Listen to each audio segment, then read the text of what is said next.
Greetings, ladies and gentlemen. This is Rock and Roll Spot Connection with my retro review of Halloween Resurrection.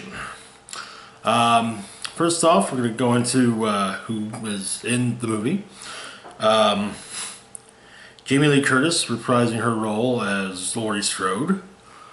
Brad Lorre as Michael Myers. Busta Rhymes as Freddie Harris. Bianca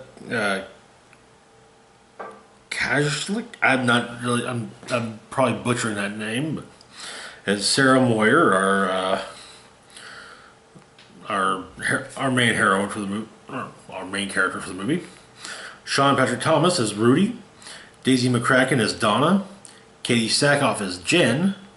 Luke Kirby as Jim. Thomas Ian Nicholas as Bill. Ryan Merriman as Miles Barton, and Tyra Banks as Nora. Now you may actually notice a pattern as we get through what happens in the movie when it comes to the cast and their names. Okay, so what happens in the movie? 3 years after the events of Halloween H2O, turns out that Laurie Strode has been is now in a sanitarium because, well, Michael, it turns out, did not get beheaded by her.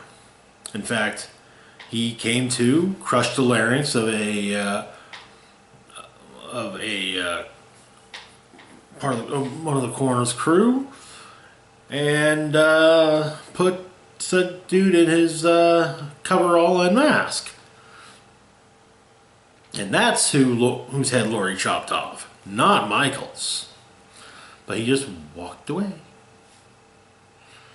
And so she just couldn't take the guilt, so had herself committed. Of course, she's there apparently to actually await Michael's return, as she's not actually taking her medication, which is probably not the best idea, and has been seen on a roof more than a few times. But anyway, so Michael does arrive, and of course it turns out there's an inmate that is a huge fan of serial killers and just knows everything about them. So, including, of course, Michael.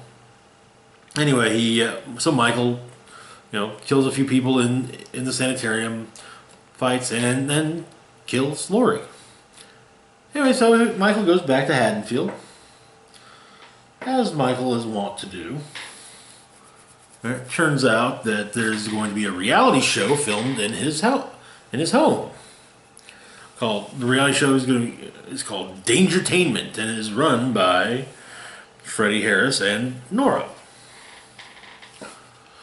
Anyway, so the rest of our main cast, Sarah, Rudy, Donna, Jen, Jim, and Bill, are all trying to get on the show, and that are actually the ones who were picked. The idea being they're going to explore the house and maybe get an idea as to why Michael picked up a knife on Halloween night in 1963 and murdered his sister.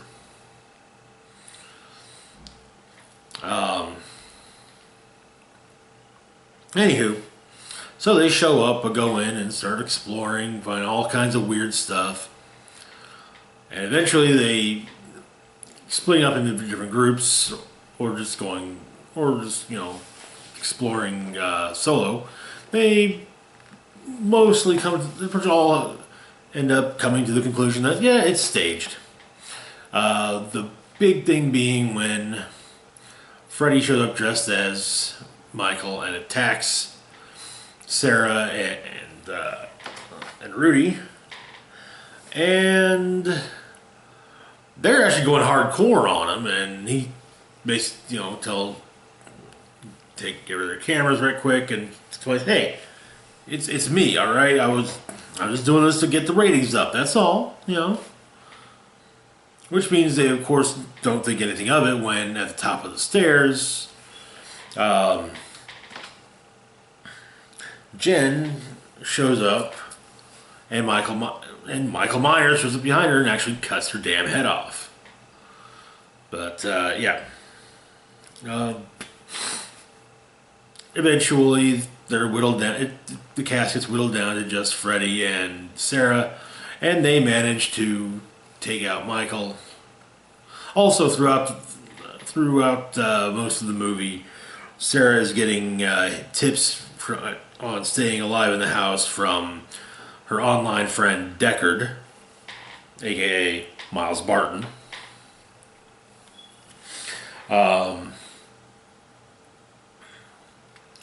A freshman who has been, well, not entirely honest about his age with her, but has been helping her with some of her,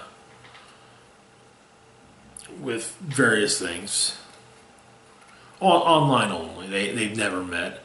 But anyway, so, and when all is said and done, Freddy ends up having this change of heart about everything, and yeah, it's.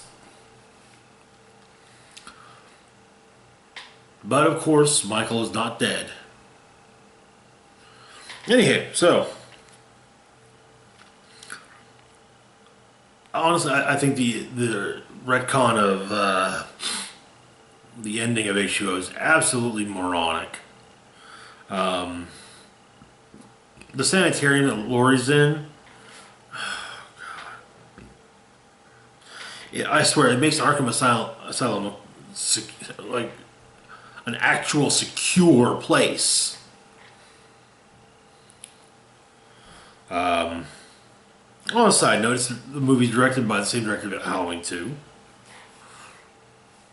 which is actually my second favorite film movie in the franchise.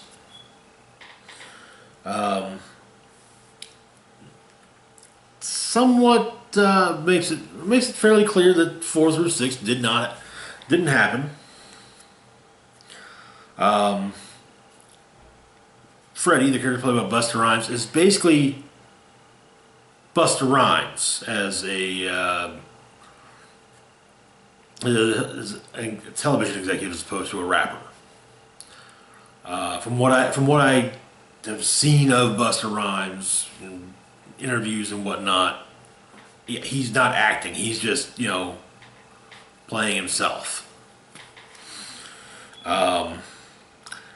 Most of the characters, especially the ones that don't get last names, are honestly annoying as hell, and you don't really mind too much when Michael kills them.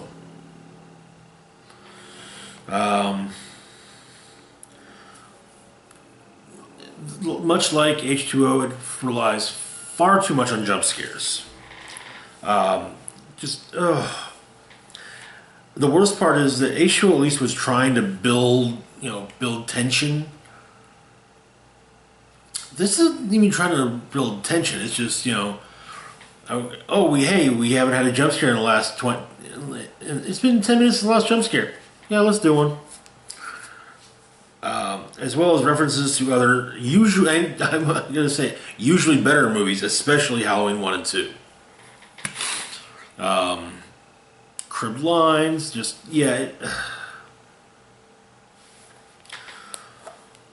there's some really good actors in this movie too.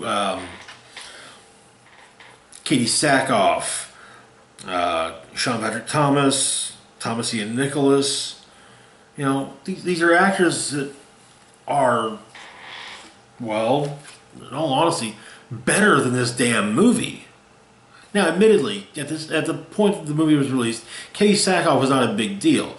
I think this movie came out probably about the same time that, or shortly before the sci-fi Battlestar Galactica miniseries did. So we didn't really have an idea as to what she was actually capable of. But still, I mean, yeah.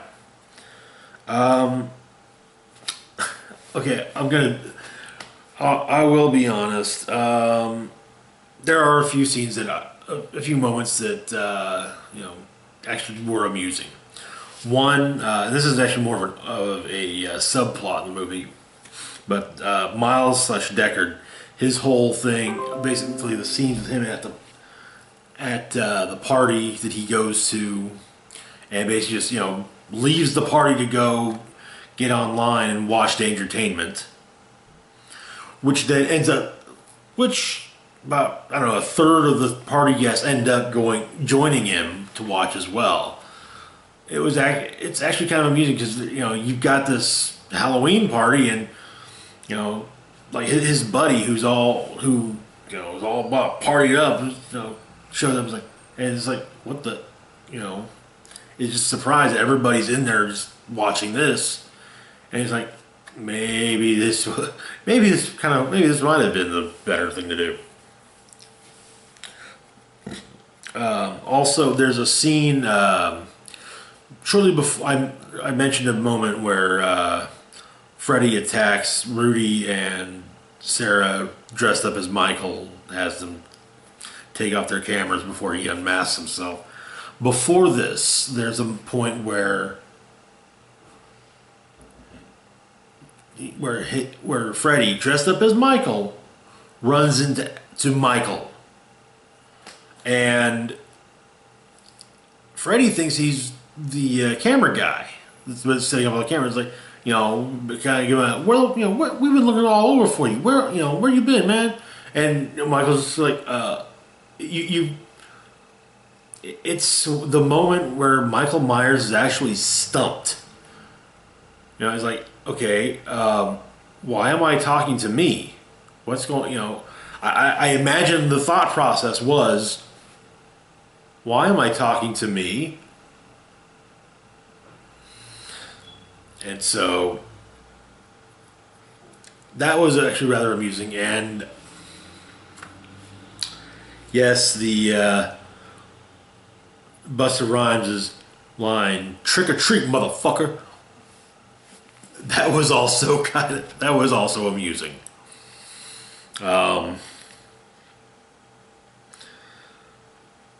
Sarah is the worst heroine. Hands down, fucking worst heroine. So, there's a specific scene that makes me say this. There's a point where Michael, they realize, we're actually Michael Myers is actually here. Oh shit.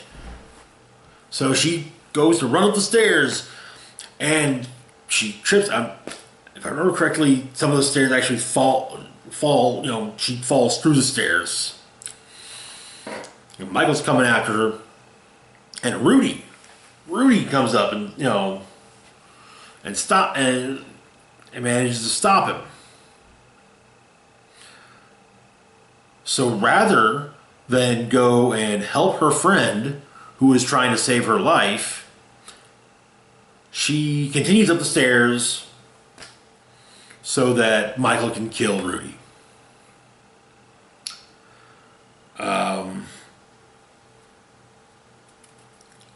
I'm also pretty sure that this movie is marks the first time that a character uses martial arts against Michael, at least somewhat successfully, as Busta Rhymes does use the martial arts against him. It's like, whoa, okay. I actually remember the first time I watched it, I was like, huh. I did not see that coming. Then again, I also didn't see him surviving the movie, but hey. Nora's death. So every other character that even remotely matters in the movie, we get an on-screen. We see them get killed on screen.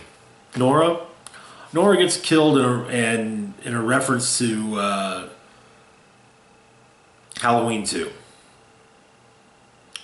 Her death is just so that there's a massive puddle of blood on the floor on a floor so that Sarah can trip in the blood, much just like Jimmy did in Halloween 2.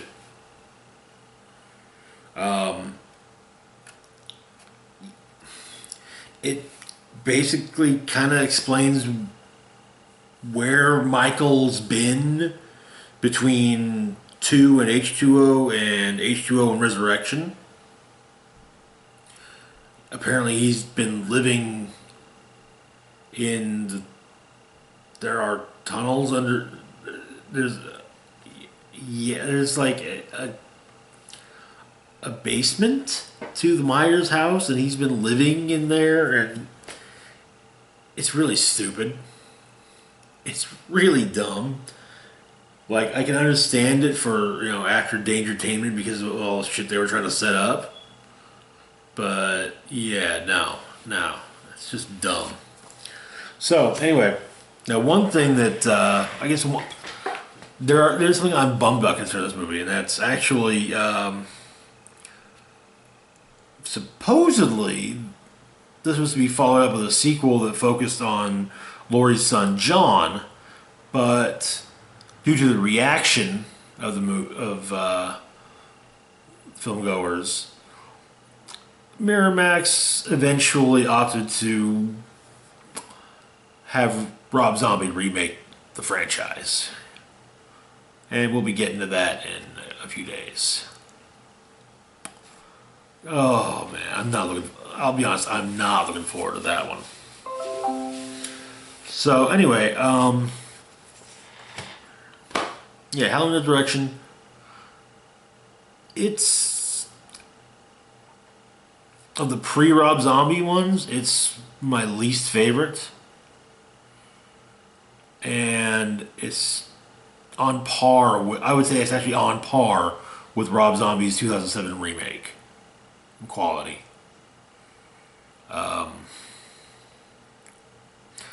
There are differences in the two movies, but they're still pretty bad.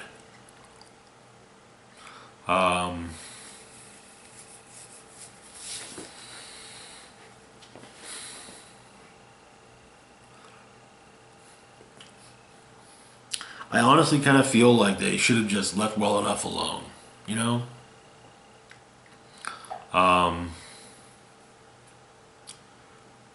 H2O gave us a good, definitive ending. Basically say, okay, we're done. No more. Unless someone wanted to remake it. But at that point, no one did, so sequel. I mean, and yeah, Michael is a popular character. He's not Freddy or Jason popular, but he's still a popular character in horror, and he's one of the characters. He is a character that when you see that white mask, you know that's Michael Myers. Just like when he is one of those characters that is immediately recognizable. You see him, that's Michael Myers from Halloween. No matter how big of a fan of horror you are, you recognize Michael Myers. Same with Freddy, same with Jason. And I just feel like Miramax had no fucking clue what the hell they were doing with the character.